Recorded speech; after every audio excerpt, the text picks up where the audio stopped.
Abraham Nava sitting on the bench. Pumas defender not in this game, but Luis Garcia is. Patiño is out. Patiño, some success, but nothing to show for it in the first half. Mentioned that Mexico was going to try and, or was going to need to give Hugo Sanchez some help up front if they were going to get on the board. And Luis Garcia is about as good as it gets. Garcia now with Atletico Madrid, ex of Copa América. Guy who was more the slasher, while Sanchez sometimes seems to take the scenic route towards goal. He knows where the most direct route is. Very familiar playing with Zague as well, so that should help. And I think that was a factor, Phil, looking back. Marron was probably very pleased with his team's performance in the first half. Zague in particular was a thorn in the Argentine defense. Garcia Aspe challenging, but then gets a game of monkey in the middle. Ball knocked back, Gorosito. Redondo launches it. Simeone off to the flank. And there's Garcia actually playing some defense on the right. Now, if they're going to play him as a right mid, and understand everyone has defensive responsibilities, that would be a mistake from Mejia Barón. Luis Garcia is one of those guys that needs to be towards the center of the pitch. Of course, with Hugo Sanchez, there's not a lot of room there. Sanchez trying to direct traffic. Told Zague to go to the flank. Instead, he takes the shot.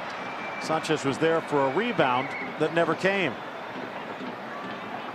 Again, those long strides from Zague, taking up and moving forward very quickly for Mexico. The real story of this tournament, just prior to these teams hooking up, was the host nation, Ecuador. Ball deflected out, and Zague will take the throw. Went through their first 4 matches, winning every one, until they ran into El Tri to fall 2-0.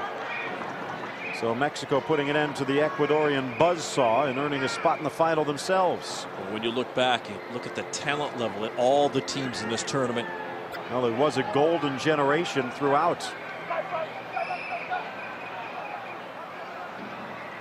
Off to the far side again, Raul Gutiérrez.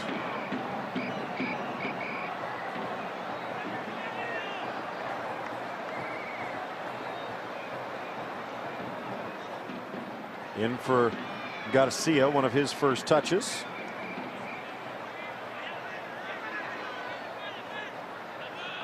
R.Ramírez wants some movement, but everything seems to be staying in the center of the park, and he's not happy about it. Comes back to help win a throw-in, though.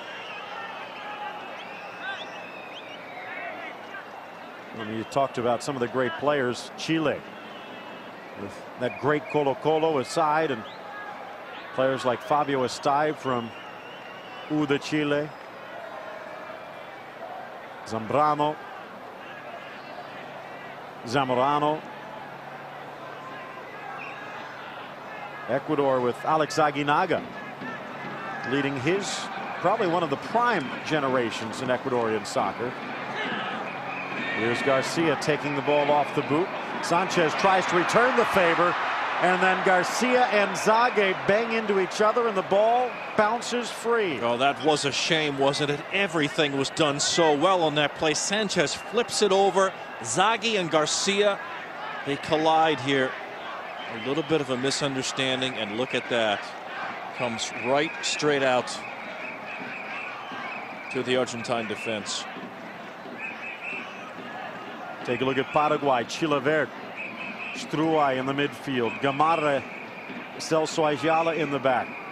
Roberto Cabañas, at that time playing with Boca Juniors. One of my favorite players of all time. Really a spectacular, skilled player.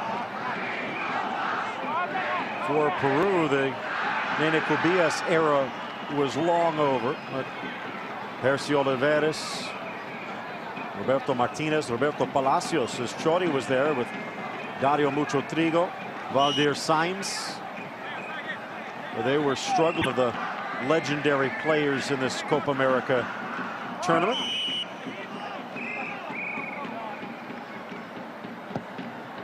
Blasted long, offside, trap pulled, And Argentina bit second of the game against the Albicelestes.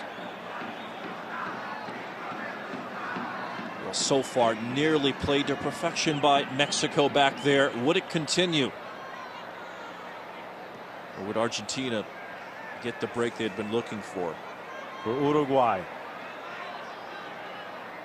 they had Marcelo Saralegui, Adrian Paz, name familiar for many MLS fans in the early days. Ball switched by Galindo, who seems to be dropping a little deeper in the midfield with Luis Garcia in. A chance to spin in, but knocked aside. No chance for Hugo, but out for the corner kicks. 5th of the game for Mexico. Just tipped away by Borrelli on that play. Uruguay also with a dynamic duo up front, Ruben Sosa and Enzo Francescoli. Ball deflected in front, and there's Goycochea. Of course, Uruguay's pieces of the puzzle would eventually fall together in the next tournament that they would host. America, these retrospectives on the finals.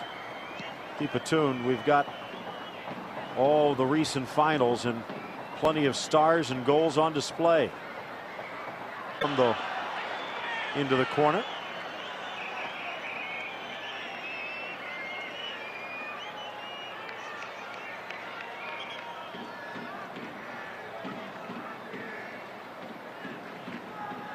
Of course, you mentioned that U.S. side.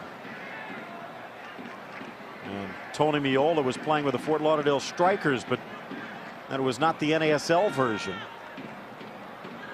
It was the comeback afterwards that perhaps eventually started the ground. Doyle, Clay Koyman, who was actually captaining Cruz Azul in Mexico at the time, along the back.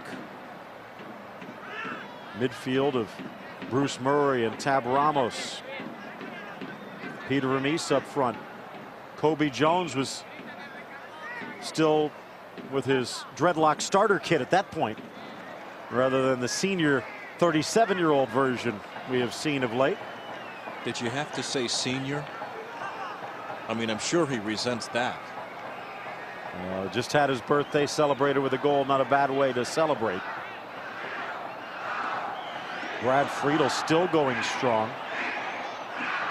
Going to take a look at the guys who are now coaches or assistants. Fernando Clavijo, Chris Henderson.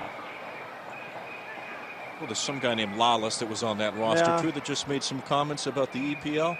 Just a touch. And then Jeff Agus trying to pull a few strings for Bruce Arena up in New York. Mike Lapper also an assistant right now.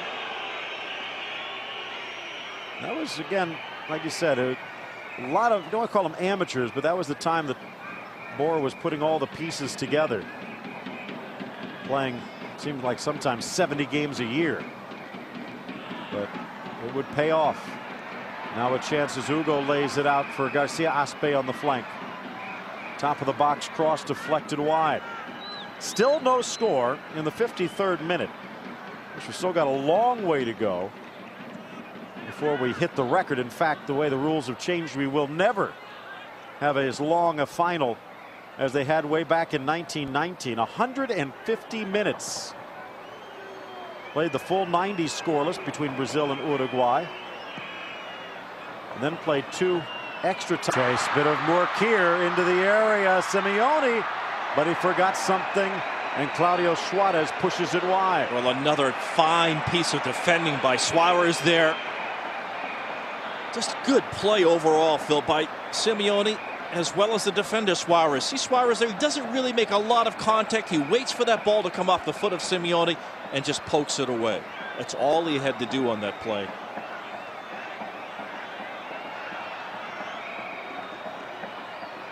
In the second half, a little bit of a shirt tug by Nacho Ambriz. But it looks like they'll call the earlier foul against Alberto Acosta, and Mexico quickly out to Zaguinho. Brazil, they would also hook up again in 67, a 3-0 victory. It was interesting, Phil, in this match. In the 55 minutes in, Mexico really was having maybe a little bit of an edge in terms of getting into the attacking third. Argentina playing a little bit more defense. Garcia Aspe. Foul against Redondo.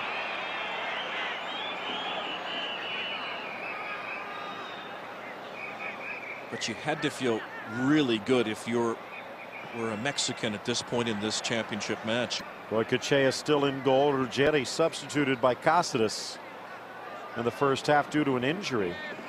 F.Basualdo, Borrelli, Altamirano along the back. Redondo, Simeone, Zapata, Gorosito in the midfield with Acosta and Batistuta up front. We still haven't really seen many of those traditional displays of Batistuta on the break. Give credit to Mexico. Garcia Aspe, Nacho Ambriz helping to stop those forays before they get to Gutiérrez, Suárez, R.Ramírez, and especially Campos. A couple of times they've sent the ball in for Batistuta, who drops back on defense, but Campos has done a very good job controlling his area. This is where things break down. Galindo not having a great game, not seeing a lot of touches, but when he does get it, that one's stolen away. Patiño substituted for Garcia, who steps in alongside R.Ramírez in the attack for Mexico. Mexico actually more shots than Argentina right now, but not much to trouble Goycochea. Ball stolen back by Gutiérrez down the flank. Very confident, very composed. Zage drops it back. His dad played his professional.